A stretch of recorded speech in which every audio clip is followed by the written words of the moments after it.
India is not just a rising economy anymore, it's becoming a stabilizing force, a tech engine, and a diplomatic bridge in a chaotic world.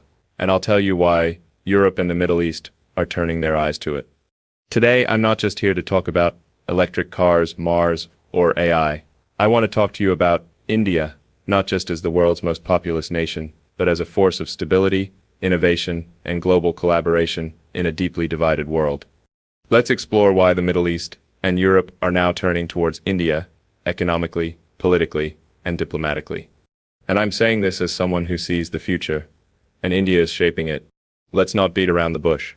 The global power structure is undergoing a complete recalibration, and if you're not paying attention, you'll miss the biggest geopolitical shift of this century. We're watching the old world order struggle to stay relevant, while a new axis of influence quietly rises, and guess who's right at the epicenter of that shift? India. We've grown up in a world where the narrative was always West leads, East follows. But now, for the first time in modern history, India isn't just participating in the global economy, it's shaping it. And that changes everything. Let me put it this way. When you've got a nation with the largest working-age population, a democratic framework, and an innovation-driven economy, you're not just watching a country rise, you're watching a civilizational force reboot itself. Europe sees it, the Middle East sees it, even China sees it, and quietly fears it. Because while many nations are getting stuck in political dysfunction, aging populations, or economic fatigue, India is moving forward, fast. It's the fastest growing major economy, period. It's building smart cities, while also launching satellites into space. It's digitizing villages, while simultaneously exporting AI talent to the world's top tech firms. It's creating momentum, and momentum is everything. See, the world right now is like a high-stakes chessboard. Europe, fragmented and cautious. The US, divided and distracted. China, aggressive but plateauing. But India is the quiet power that's learning every move, studying the board, playing long-term, and most importantly, building leverage. That's what makes India different. It's not rushing to dominate the headlines with threats or warships. It's dominating with stability, scale, and strategic patience. And that's incredibly powerful in a world that's craving certainty. And here's the kicker. This shift isn't just economic. It's philosophical. It's cultural. It's a reawakening of one of the oldest civilizations on Earth, now armed with code, satellites, data, and startups. That combination, it's unprecedented. So why are the Middle East and Europe turning toward India? Because they can feel the shift. They know that India brings both weight and wisdom. It's not trying to replace anyone. It's simply becoming irreplaceable. The future will not be decided by who controls oil or who builds more weapons. It will be decided by who controls innovation, who builds trust, and who can sustain growth without chaos. And right now, India is checking all those boxes. This is not a prediction. This is happening right now, and the world is watching. Let me make something very clear. In the 21st century, trust is currency. It's more valuable than oil, gold, or even data. And right now, in a world where alliances are fragile and economic stability is rare, India is emerging as one of the most trusted growth partners on the planet. You see, we're moving into an era where countries don't just want power, they want predictability. Europe wants partners who don't flip overnight due to regime change. The Middle East wants long-term collaborators who won't hijack deals with ideology or dominance. And in that vacuum of uncertainty, India stands out like a signal fire. Why? Because India isn't erratic, it isn't authoritarian, and it doesn't play games with smaller nations. Instead, India is stable, transparent, and strategic, all at the same time. It's a partner you can build a 10, 20, even 50-year vision with. Let's talk facts. France isn't just signing defense contracts with India, it's forming strategic joint ventures. Germany is not just exporting cars, it's importing digital innovation from India. The UAE and Saudi Arabia aren't just looking at trade routes, they're funneling billions into Indian infrastructure and tech. Because they understand this, India delivers. It's not making promises in press releases and failing behind closed doors. It's launching payment systems that work at the street vendor level and scaling to billions. It's building expressways and digital highways simultaneously. This kind of execution, that's rare, and it's what makes India bankable.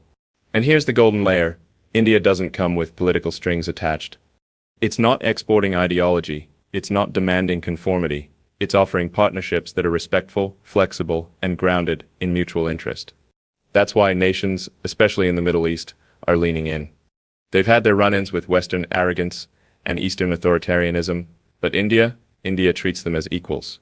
It understands ancient cultures, shared values, and long-term vision. Let me tell you, in business, whether it's Tesla, SpaceX, or Neuralink, the best partner is the one who stays consistent under pressure, who respects the mission, and who shows up when it counts. That sits India. In a time when global markets are unpredictable, and political alliances are shifting like sand. So yes, the Middle East is turning toward India. Europe is turning toward India.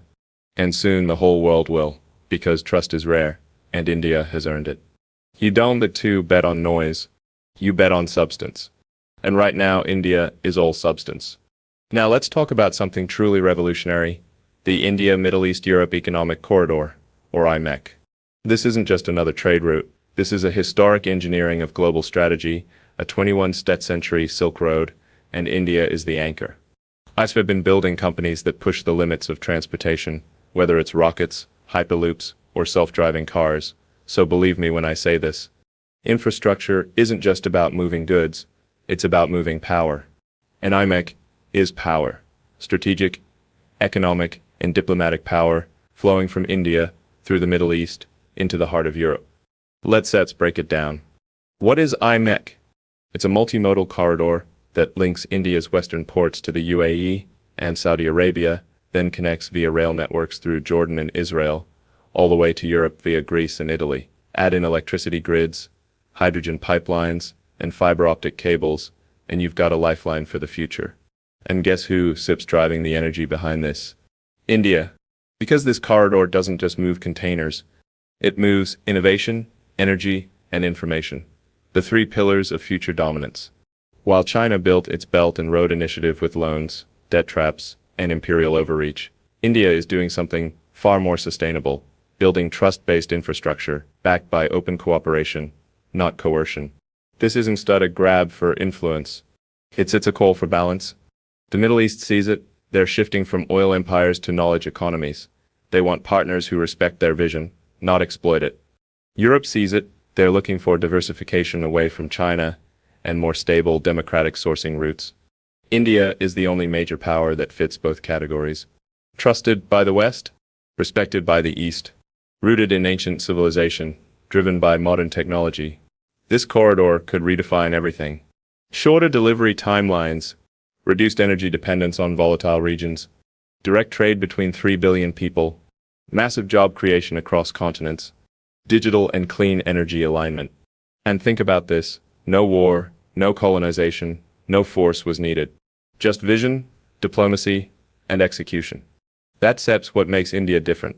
It's not just building roads and railways, it's building a new world order through peace and partnerships. And IMEC is just the beginning. This is how real superpowers are built.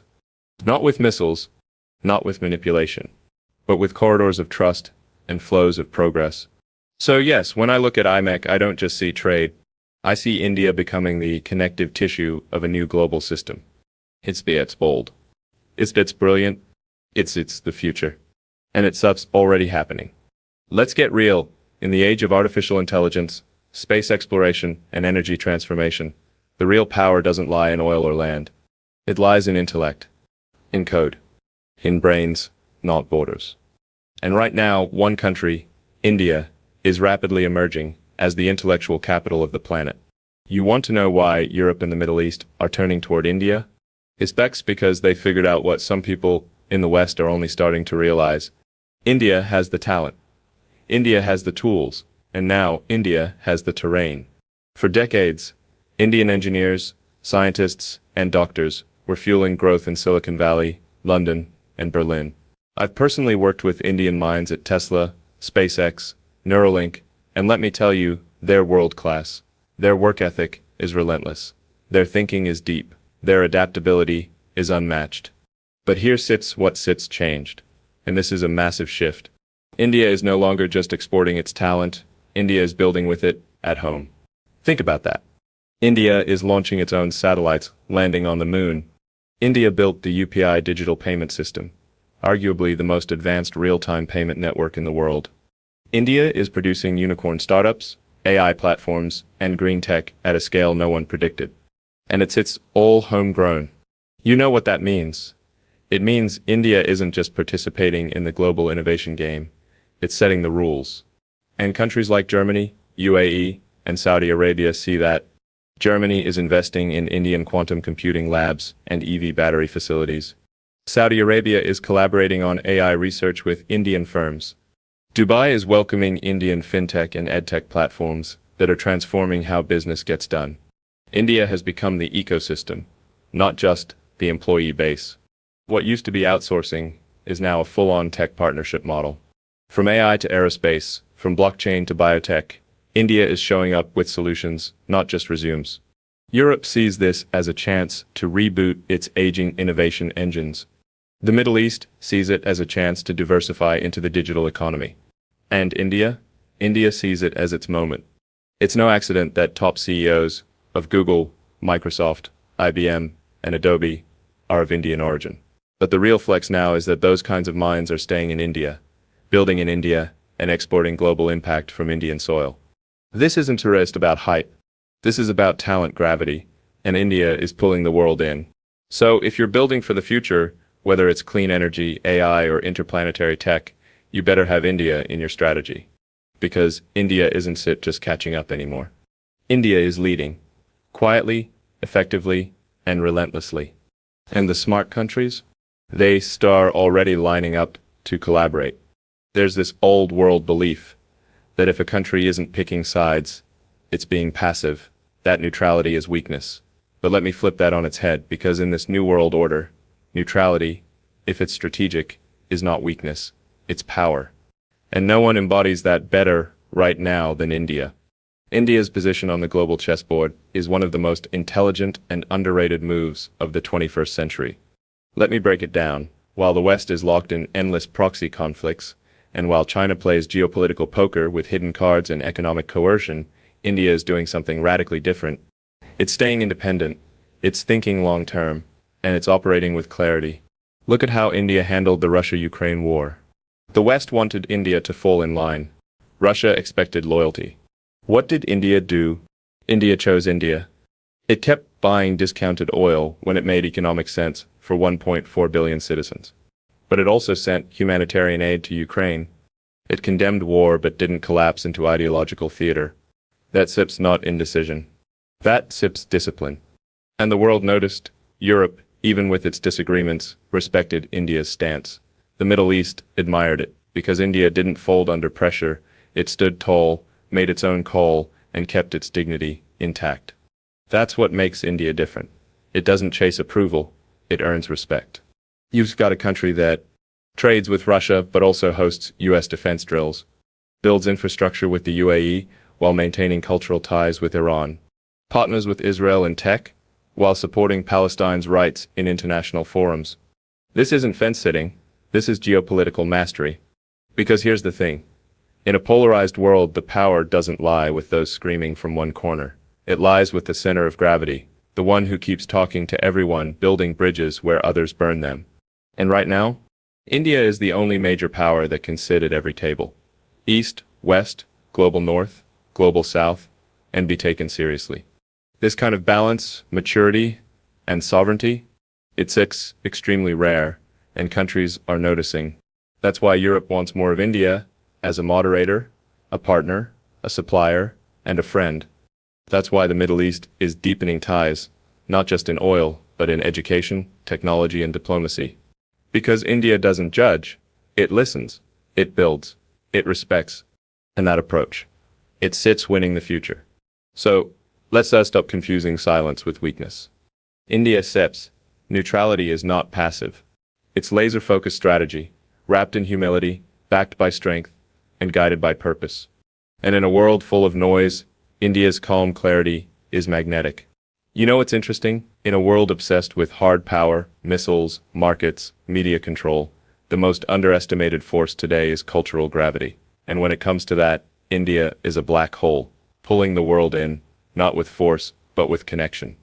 Especially in the Middle East, India isn't just respected, it's familiar, it's trusted, it's rooted. We're not just talking about modern trade or politics here.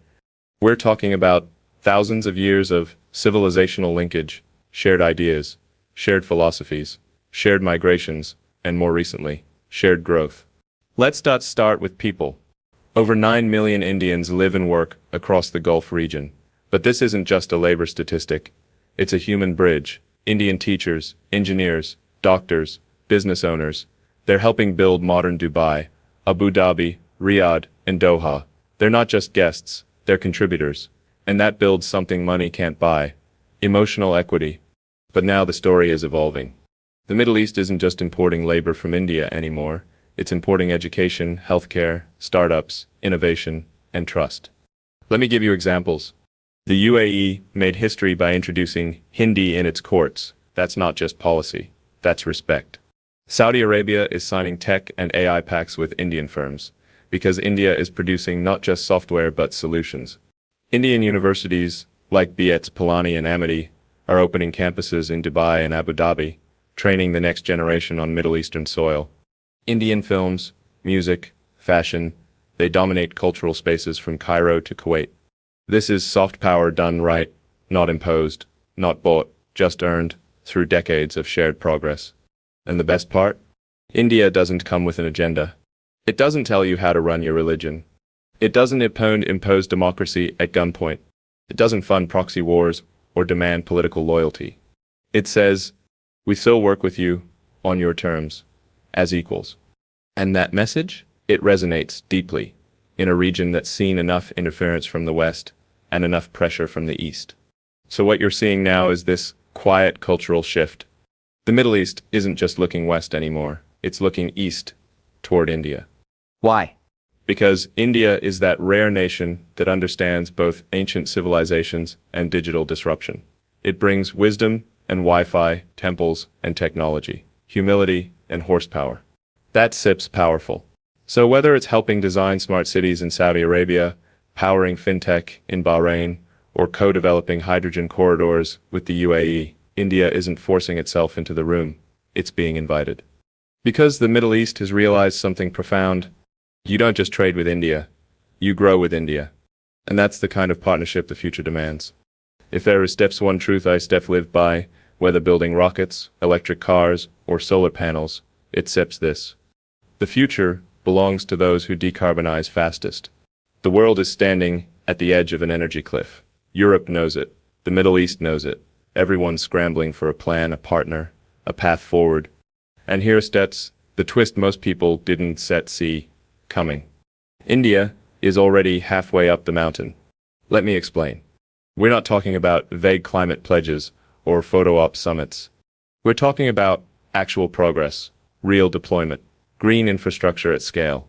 India is the third largest producer of renewable energy on Earth. It has one of the most aggressive and achievable net zero targets, carbon neutrality by 2070, and it's already ahead of schedule in multiple sectors. The International Solar Alliance, co-founded by India, now includes over 120 countries, turning India from just an energy consumer into a green superpower. That's huge, because Europe needs clean alternatives, fast. And the Middle East, once built on oil, is racing to diversify beyond it. So, who do they turn to? Not China, with its geopolitical baggage. Not the West, with its regulatory delays. They're turning to India because India moves fast, stays neutral, and scales sustainably. Take green hydrogen, one of the most transformative energy sources of the future. India isn't just experimenting, it's scaling hydrogen hubs, investing billions, and partnering with nations like Saudi Arabia and the UAE to co-develop tech, storage, and distribution. You want solar? India built the world's largest solar parks, in deserts, on rooftops, even on floating water bodies. You want EVs? India is building its own electric car ecosystem, including batteries, components, and charging grids, and soon will be exporting EVs globally. And here sips the game changer. India is building green, not just for itself, but as an export model for developing nations. That's exactly why Europe is now investing directly into India's green tech sector, because they know India can do clean energy at scale, at speed, and on budget. For the Middle East, this is a dream scenario. They have capital, land, and ambition. India brings execution, talent, and tech. It is a win-win. And let's such not forget, India is achieving all this with one of the lowest per capita emissions in the world. That's right. While some countries lecture the world on climate but emit like crazy, India is walking the walk with 1.4 billion people in tow. So when we talk about the clean energy future, this isn't a maybe. This is India SIP's moment. It's the engine of scalable sustainability, and the world's smartest nations know that. Europe sees it. The Middle East sees it. And now, more than ever, they want in. Right now, the world is dividing itself into two camps. The old world powers, still trying to dominate from the top, and the rest of the world, the global south, rising with one voice, one purpose. To be seen, heard, and respected. And leading that voice? India. Let me put it simply, in a world where superpowers are distracted by conflict, India is focused on connection. While others fight for dominance, India is building diplomacy through dignity. That's why countries across Africa, Southeast Asia, Latin America, and the Middle East are turning to India, not out of fear, not because they have to, but because they want to. India doesn't show up with conditions, it shows up with solutions. It doesn't talk down, it talks across, as a partner, as a peer, as a friend. Look at what happened at the G20 summit in 2023, hosted by India. That wasn't just a meeting, it was a reveal. India brought in the African Union as a permanent member. It created space for emerging economies to lead the conversation, not just follow it. It bridged the East and the West when few others could even speak both languages diplomatically. And what did the world see? They saw a mature, calm, confident India speaking for the billions who've been overlooked. Not with arrogance, not with revenge, but with vision. This is where Europe and the Middle East get it. They understand that to have real reach in the 21st century, you can't just rely on military alliances or economic zones. You need moral credibility and cultural capital. India has both. That's why France is co-developing humanitarian AI systems with Indian engineers. The UAE is funding Indian-led initiatives in Africa on digital finance and education. Germany is opening climate dialogue through India to connect with the global south. Because these nations realize, if you want to engage the next 100 years, don't talk about the developing world, partner with the country that actually understands it. And that sits India. India has lived the journey from colonized to globalized, from scarcity to surplus, from follower to frontrunner. So when India says, we represent the global south, it doesn't need to prove it. It embodies it. That's why the world is turning east, not just for technology or trade, but for balance, wisdom, and future leadership. This is the most exciting part. India is not trying to replace America. It's not trying to copy China. It's trying to be India, fully, unapologetically, and globally. And that, my friends, is exactly what the world needs right now. A nation that builds, connects, uplifts, and leads with purpose. So yes, Europe is turning to India. The Middle East is turning to India. And soon the future itself will orbit around India's example.